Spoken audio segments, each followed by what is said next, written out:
Un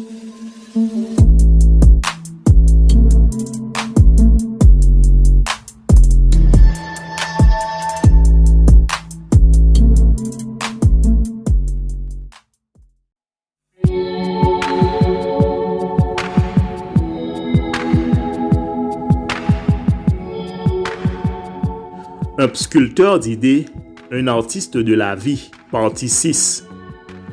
A.L. est devenu le Mr. Failure. La plupart des gens pensaient que M. Échec n'aurait plus d'apparition publique, encore moins dans le cercle des politiciens et des partisans. Soudain, un homme aux cheveux gris, à la peau sèche et déshydratée, et au manque de temps imprimé sur son visage, est entré dans le quartier général du parti.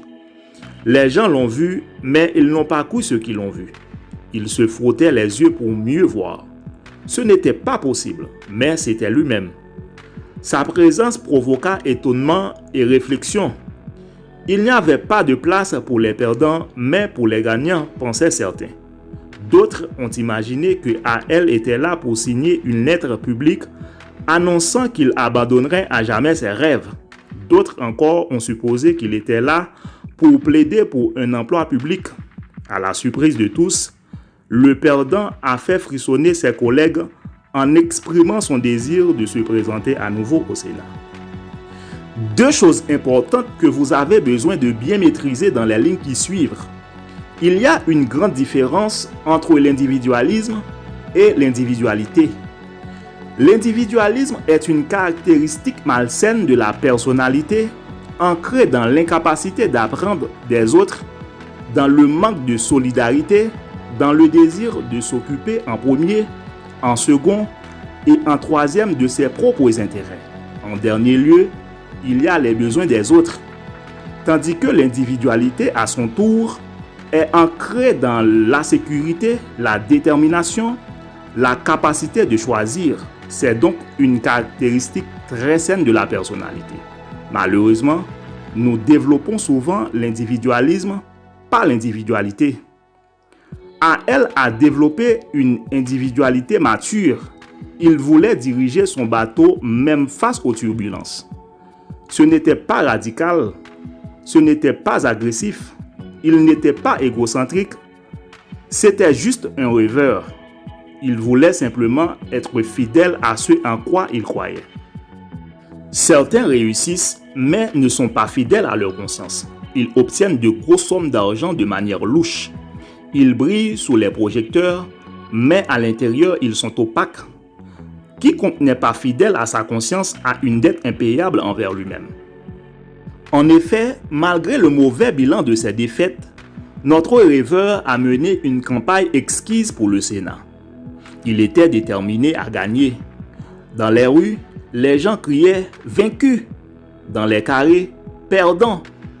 Mais il a regardé à l'intérieur et a cherché de la force dans le monde intangible de ses rêves. Pour A.L., chaque dispute était un moment magique. Être en lice était plus important que le podium. Ceux qui valorisent le podium plus que la dispute ne sont pas dignes de monter dessus. Il croyait que la vie était une réussite éternelle qui comporte des gains et des pertes. Dans les réussites, nous buvons le calice de la joie. Dans les ruines, nous buvons le calice des expériences. Cette fois, il espérait prendre la coupe de la joie. Le jour du vote est enfin arrivé. Il attend avec impatience les résultats des sondages avec une attente inhabituelle. Cette fois, il fallait que ce soit différent. Il a été défait à nouveau. On n'a pas besoin de vous le dire, mais vous pouvez vous-même l'imaginer. Les larmes ont laissé l'anonymat et ont coulé dans les allées de son visage. Il a caché son visage, mais il a beaucoup pleuré. C'était un être humain amoureux de sa société, mais il n'avait pas la possibilité de l'aider. Les tueurs de fenêtres devraient assassiner sa capacité de penser, déchirer son courage, dissiper son esprit et produire une réaction intime qui attestait qu'il était le plus malheureux des hommes. Il semblait que cette fois A.L. se rendrait. Il avait atteint la limite.